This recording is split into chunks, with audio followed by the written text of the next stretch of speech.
Well, with a little help from my friendly neighborhood tractor, I pulled the motor out of my '94 Nissan a few minutes ago. I just dropped it on the ground, lifted up the car, slid it out. Simple as that. Well, this is the motor that the woman drove through a deep puddle and it swallowed water, and you can't compress water, so it busted out the bottom end just like I described. But I pulled it out because I want to take the transmission off. That's a new rebuilt transmission on this car, so I can sell it. I also found out today when I took a load of scrap appliances into Zubik's scrap metal yard that the scrap price is the highest it's ever been in history, $250 a ton. So this green piece of snot, I'm sure it still weighs at least a ton without its heart and lungs. So there's $250 and, you know, at least a dozen cases of beer. Catalytic converter is going to be worth $90. These foreign Nissans have expensive catalytic converters at the scrapyard. Nice new rebuilt alternator. Nice new rebuilt starter motor. A few other peripherals and miscellaneous.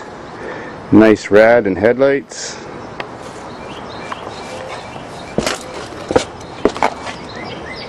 Heart and soul's gone. And it finally feels like spring here on April 7th. Oh, it's so nice and warm. It's almost 20 degrees. So let's take a look at the dual assholes that this block has got now. If we look at the back of the block above the oil pan, you'll see that the connecting rod is almost broke right off. You'll see up there that the connecting rod is all bent, so it's got this giant 4-inch anal cavity at the back.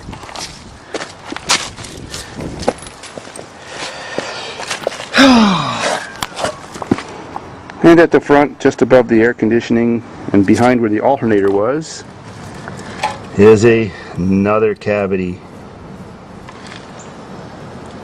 with bent and broken rod pieces in there. So, remember, boys and girls, when you see deep puddles, you may wreck your engine if you drive through, and if that doesn't hurt your car, the water gets in your wheel bearings, and 2 or 3 months later your car starts howling and you need new wheel bearings. So, be warned.